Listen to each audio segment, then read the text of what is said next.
Conditional sentences.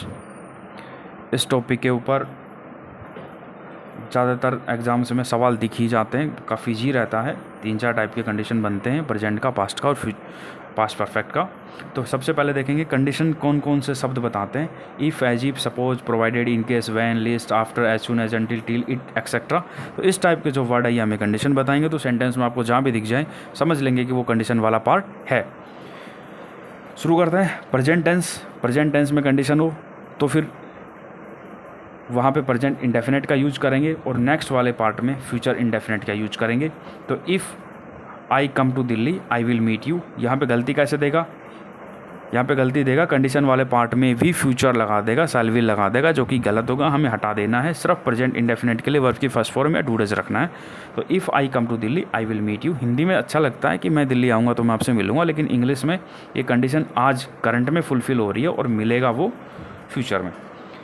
If the government becomes strict corruption will surely finish, ये सही है क्योंकि कंडीशन वाला पार्ट है जिसमें वर्ब की फर्स्ट फॉर्म है। यहाँ से पता चल रहा है प्रेजेंट इंडेफिनेट है, ओके है। और यहाँ पे विल प्लस वर्ब की फर्स्ट फॉर्म मतलब फ्यूचर इंडेफिनेट है। तो इफ़ वाले पार्ट में प्रेजेंट इंडेफिनेट और अगले वाले पार्ट में फ्यूचर इंडेफिनेट।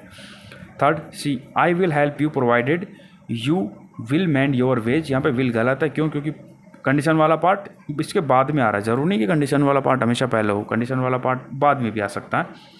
तो प्रोवाइडेड वर्ड से पता चल रहा है बशर्ते, प्रोवाइडेड का मतलब होता है प्रोवाइडेड वाला पार्ट जो है वो है कंडीशन वाला पार्ट, और जो कि होना चाहिए प्रेजेंट इंडेफिनेट में, तो विल काट देंगे। वर्ब की फर्स्ट फॉर्म यू के साथ में सेट हो रही है, तो ये सही है। I will help you provided you mend your veg.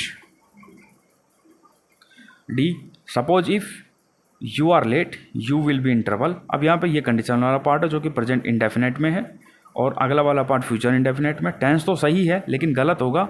गलत क्या है कि कंडीशन वाले 2 वर्ड एक साथ लगा दिए जो कि गलत होंगे। कंडीशन वाला एक ही वर्ड यहाँ पे काम कर जाएगा, तो सपोज को काट देंगे। If you are late you will be in trouble. क्या क्या ध्यान रखना है कि यदि कंडीशन वाला पार्ट मतलब इफ़ वाला सेंटेंस आपका प्रेजेंट इंडेफिनेट में है तो अगले वाला सेंटेंस फ्यूचर इंडेफिनेट में होगा, तो दोनों का टेंस सेट करना है। साथ में कंडीशन बताने वाले 2 वर्ड एक साथ नहीं आएंगे। पास्ट टेंस, अब सेम बात, बस टेंस बदलेगा कि यदि इफ़ वाला पास्ट में है तो अगले वाला भी, भाई विल का पास्ट वुड होता है तो अगले वाला भी पास्ट में होगा। लेकिन किसका? विल का पास्ट वुड प्लस वर्ब की फर्स्ट फॉर्म। वुड के साथ हमेशा वर्ब की फर्स्ट फॉर्म आती है। ध्यान का रखेंगे कि इफ़ वाले पास्ट में यदि पास्ट इंडेफिनेट है, यहाँ पे हैड पास्ट परफेक्ट नहीं है, यहाँ पे ये मेन वर्ब है। इफ़ आई हैड मनी, अगर मेरे पास पैसा होता तो मैं ये आपको उधार दे देता, उसका हिंदी अनुवाद ये है। लेकिन हमें हिंदी नहीं करनी इसकी, हमें इसमें एरर ढूंढनी है। तो इफ़ वाले पार्ट में यदि पास्ट इंडेफिनेट हो मतलब वर्ब की सेकंड फॉर्म हो तो आपको अगले वाले पार्ट में वुड प्लस वर्ब की फर्स्ट फॉर्म देना है, बाकी कुछ भी हो वो गलत होगा। B, if he tried again he could pass the exam, यहाँ पे पास्ट इंडेफिनेट है क्योंकि वर्ब की सेकंड फॉर्म है, और यहाँ पे कैन की सेकंड फॉर्म कुड हो जाएगा, could pass the exam, could plus verb की फर्स्ट फॉर्म आएगा। यहाँ पे वुड भी चल जाता, वुड भी गलत नहीं होता, पर कुड ज़्यादा अप्रोप्रिएट होगा कि वो पास कर पाता लेकिन उसने पास किया नहीं। See, if you saw tiger what would your reaction be, if वाले सेंटेंस में वर्ब की सेकंड फॉर्म पास्ट इंडेफिनेट, उसके बाद वुड प्लस वर्ब की फर्स्ट फॉर्म। डी वाला पार्ट, if I was a don I would teach him a lesson. ये जो 2 सेंटेंस है ये इमेजिनरी हैं। इमेजिनरी का मतलब है वो कंडीशन जो जल्दी से फुलफिल नहीं होती या कुछ प्रिटेंड हो रहा हो। एग्जाम्पल, जैसे कोई आदमी पक्षी होने की कल्पना करता, कोई आदमी बड़ा आदमी बनने की कल्पना करता, एकदम से रिच होने की, तो निकट भविष्य में उसके फुलफिल होने की कोई कंडीशन नहीं दिख रही या कोई संभावना नहीं दिख रही, तो उसको अपन इमेजिनरी लेते हैं। तो ये इमेजिनरी है। तो if I were a don I would teach him, वैसे तो ये ठीक है हमारे इस कंडीशन के हिसाब से कि ये पास्ट इंडेफिनिट होना चाहिए, वुड प्लस वर्ब की फर्स्ट फॉर्म होनी चाहिए, लेकिन ये इमेजिनरी है इसलिए वाज की जगह हम वर कर देंगे, चाहे सब्जेक्ट कोई भी हो। नॉर्मली आई के साथ वाज आता है, लेकिन जब इमेजिनरी वाली कंडीशन होगी तो हम यहाँ पे वर करेंगे always. If I were a don I would teach him a lesson, यहाँ पे ही होता तो बी हमेशा वर ही आता। If he were a don he would teach him a lesson. If I were the prime minister of India I would work for the welfare of the poor. तो यहाँ पे वर सही है और would plus verb की first form भी सही है। तो कंडीशन सेम ही रहेगी, बस इमेजिनरी वाले सेंटेंस में हमेशा वर का यूज करेंगे। तीसरी कंडीशन पास्ट परफेक्ट, कि यदि इफ़ वाला सेंटेंस पास्ट परफेक्ट में हो तो आगे क्या होगा। तो अगर ये पास्ट परफेक्ट में है तो आगे होगा would plus have plus verb की थर्ड फॉर्म। ये ध्यान रख लेना है कि if I had seen you, had plus verb की थर्ड फॉर्म दिख जाए तो वुड हैव प्लस वर्ब की थर्ड फॉर्म अपने को आगे लगानी है।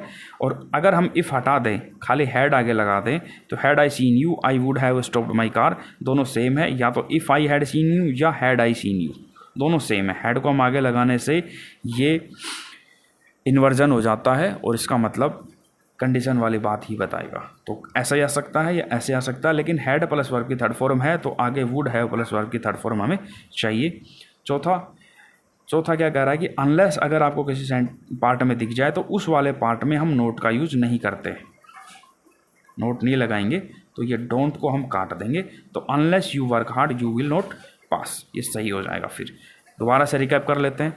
कंडीशन बताने वाले ये वर्ड्स हैं प्रेजेंट टेंस में कि यदि कंडीशन वाला पार्ट प्रेजेंट इंडेफिनेट में है तो फ्यूचर वाला पास्ट जो पार्ट है, अगले वाला जो पार्ट है फ्यूचर इंडेफिनेट में होगा। दोबारा से कर लेते हैं। कंडीशन प्रेजेंट इंडेफिनेट में तो बाद वाला पार्ट फ्यूचर इंडेफिनेट में। दो कंडीशन वाले वर्ड एक साथ नहीं लगाएंगे। कंडीशन ज़रूरी नहीं है कि सेंटेंस के स्टार्टिंग में हो, वो सेंटेंस के बीच में भी आ सकती है। अगर कंडीशन वाला पार्ट पास्ट इंडेफिनेट में है तो नेक्स्ट वाला पार्ट वुड प्लस वर्ब की फर्स्ट फॉर्म आएगा, क्योंकि इसका पास्ट इंडेफिनेट हुआ, विल का पास्ट वुड हुआ।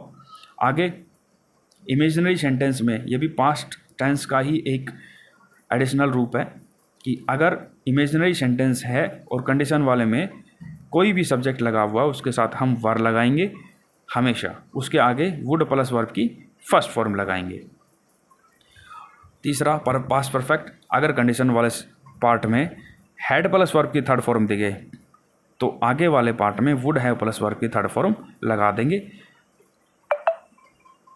कंडीशन को लिखने के दो तरीके हैं, या तो if plus had plus verb की थर्ड फॉर्म कर दो या फिर हैड से स्टार्ट कर दो, इफ़ हटा दो। तो इफ़ नहीं भी लगाएंगे तो भी काम चल जाएगा। और चौथा अनलेस अनटिल नेगेटिव वाले कोई भी वर्ड हैं उनके साथ में हम नोट का यूज नहीं करेंगे। अगले वाले पार्ट में ठीक है, लेकिन इस वाले क्लोज के अंदर हम नोट का यूज नहीं करेंगे।